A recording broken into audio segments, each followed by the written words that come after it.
Welcome back to Sailing El Jaleo. Last week we had gone through Charleston and we made it up to Church Creek where we had anchored for the evening. From there we go through Wadmalaw Sound, we go down the Wadmalaw River and we get into the North Edisto River. From there we go up the Dawo River and we make it through the Watts Cut, and then we get into the South Edisto River. From there we go through the Ashepoo-Coosaw Cutoff Complex, and that gets us into the Coosaw River. We go up the Coosaw River and then we go down Brickyard Creek to get into Beaufort, South Carolina. From there we go down the Beaufort River, we cross Port Royal Sound, and we go through Skull Creek behind Hilton Head Island, and then we go down the Calibogue Sound where we anchor in Bull Creek. And that was about a 4-day trip, so I'm not sure if we'll make it through all of that, but we might as well go ahead and get right into it. Grab a drink, climb aboard, and let's get going. As you can see, it was very foggy as we got back on the road, headed for Beaufort, South Carolina. Just recently in the real world, I'm recording this on Christmas Eve, and the bridge strike video just came out this last Friday, and there were some, it's probably my most commented on video, I think understandably, and some of the comments were that they didn't have much sympathy for the gentleman, and I can understand that viewpoint right on the surface, and I've actually had talks with people in real life, other boaters, about the situation, and some of them expressed the same lack of sympathy, which I found kind of interesting. But you know, I think it's easy to say that this shouldn't happen and it shouldn't happen, and I just said it shouldn't happen, but we don't know so much. I think people, especially if you're not a boater, you know, you are used to driving a car on the road, and basically you're dealing in two dimensions. You're dealing with, you know, side to side and forward and backward. You don't really have to worry about vertical height. Sure, if you're driving a tractor trailer, you have to worry about bridge heights, but that's very minimal. You know, when you're sailing a boat, especially when you're doing it single-handedly, and that means everything, it is infinitely harder to sail a boat by yourself than it is with two people. When you have two people, you can divide the tasks. You know, if something goes wrong, you have two people to problem solve. One person can run and drop an anchor while another person is steering. I mean, there's just, when you have two sets of hands and two brains, it works so much easier. But when you're soloing, sometimes you get into situations, well, and just even on the surface, you know, boating, you have to worry about all three dimensions. It's like driving a car on a road where you have to worry about what's under the road, what's above the road, and the road is moving while you're driving on the road.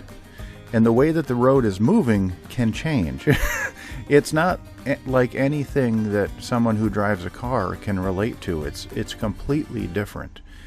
And there are so many layers of complexity, and you can't see what's below the road. You have to worry about sand, you have to worry about rocks, you have to worry about logs, you have to worry about debris. There's just, and you can't see any of that stuff. It's just, and you have to manage all of this. And if something goes wrong, you can't just run downstairs to do something, because especially if you're in a narrow channel, you know, you'll run ashore or you'll hit something. It's, and, you know, to make matters worse, this gentleman, when I saw him coming in, he was coming in from the Little River Inlet, and he may have been out sailing all night. He may have been awake for 30 hours. I don't know what his state of mind was. And, you know, I did one passage from Long Island to Cape May in Delaware, and I was awake for 32 hours. I was hallucinating so badly by the time I got to shore. It was frightening. I was seeing, every time, you know, the boat pitched to the side, I was seeing little leprechauns jumping up and down on the front of the boat. It was terrifying. I knew they weren't there, but it didn't make it any, it didn't change what I was seeing, you know. It's just, I think when things like this happen, it's easy to say that it shouldn't happen, but we don't know what circumstances led to it. So, you know, when something like this happens, I don't know. It's easy to judge, but I prefer to have a little grace and just, you know, there for the grace of God go I. So, you know, we can all learn from this kind of stuff. And that's all. That's the last I have to say about that. Okay, and back to the business at hand. Between Charleston, South Carolina and Beaufort, South Carolina, there are a bunch of cuts, and some of them used to be problem areas, so let's go through them real quick. First is the Watts Cut that connects the Dowell River to the South Edisto River, and that you can go through at low tide if you draw less than 7 feet. I have seen at least 7 feet going through that area at low tide if you stick to the outside corners of the cut. There can be shoaling on the inside corners, but if you stick to the outsides, you'll be totally fine. The Fenwick Cut is next, and I've seen between 8 and 9 feet there at low tide going through, so that should be no problem either. Next is the Coosaw, the Ashepoo-Coosaw cutoff, and that's plenty deep. There's no issues there as well.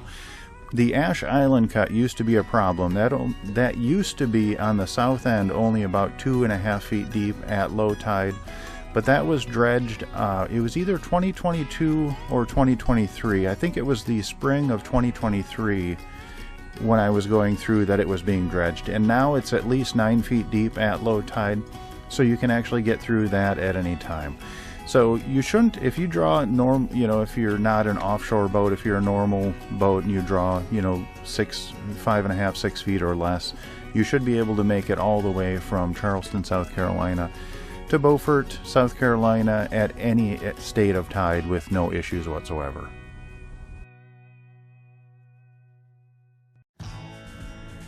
After making it through the Ashe Island Cut, it's a quick sail up the Coosaw River to Beaufort, South Carolina. And in typical fashion, you know, it's been a very dry fall this year, but for some reason from Charleston through Beaufort, we were just getting shellacked with rain. And this day we weren't expecting any rain, but that certainly didn't stop it from coming. And, you know, around Beaufort, South Carolina, for some reason, we always seem to get hit with rain. And I looked in in October, they only have an average of 7 rainy days in October, but we must be there for all 7, so.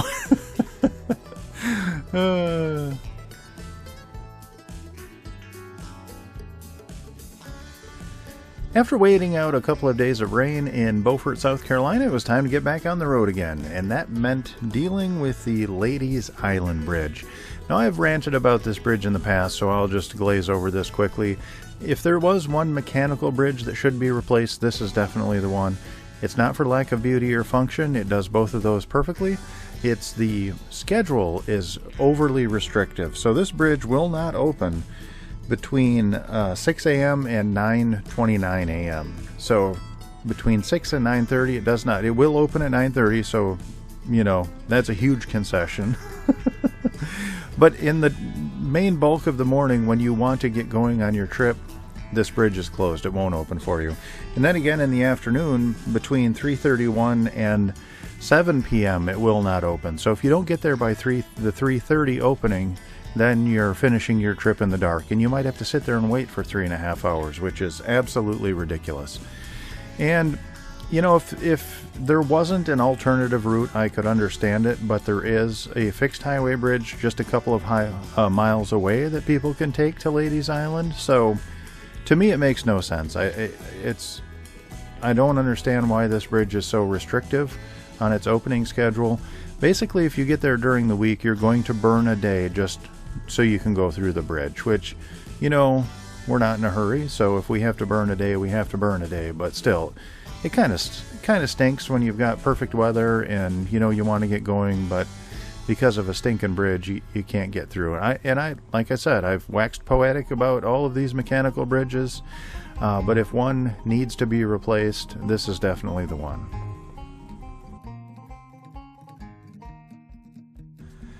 After making it through the Ladies Island Bridge, we continued down the Beaufort River, and we were fortunate this day the tides were going to work out in our favor for the majority of our journey. We did get a late start due to the bridge opening, but we figured it was going to work out pretty much okay. So we did have the tide with us all the way down the Beaufort River, and we made good time. We got to Port Royal Sound, and we did have to fight against the current to get across Port Royal Sound. It can be a bit of a slog and it can get rough out there, but it was nice and calm this day. We were doing about 2 knots all of the way across Port Royal Sound, so it took us a couple of hours, but we were fortunate that the tide switched right about the time we got to Skull Creek to go behind Hilton Head Island. And that way we had the tide with us all the way through Skull Creek and all the way down Calibogue Sound. And we anchored for a couple of days just off of Calibogue Sound in one of our favorite anchorages, which is Bull Creek.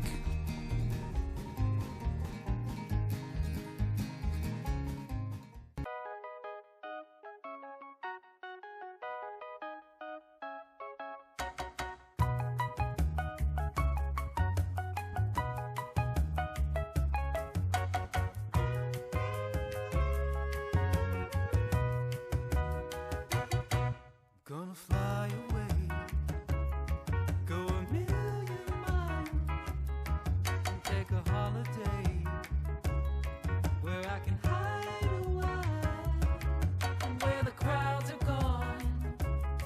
I'll hear the sirens song, saying here a life like this you can do no wrong. A life like someone told me I'd never see.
And that's all we have time for this week. I would like to give a massive shout out to my Patreon crew. Without your guys' support, I wouldn't make these videos.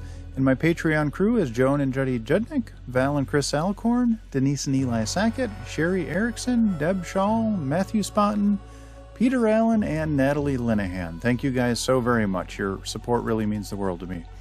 I do have one legacy patron member, and her name is Joan Linbo. Unfortunately, she has passed on, but she lives on in our hearts forever. We really miss you, Joan. If you are interested in joining our Patreon crew, there is a link in the description down below, and that'll take you to our Patreon page where you can sign up. And there are hundreds, literally hundreds of extra videos and photos of our travels, and I try and keep everything there up to date and post at least once or twice a week, so it gives you a little peek behind the curtain. If you do like our videos, please like, comment, and subscribe. That'll help us out more than you'll ever know, and that actually doesn't cost you anything, so hit that like button. Alrighty, I hope you all are well, and we'll see you next week.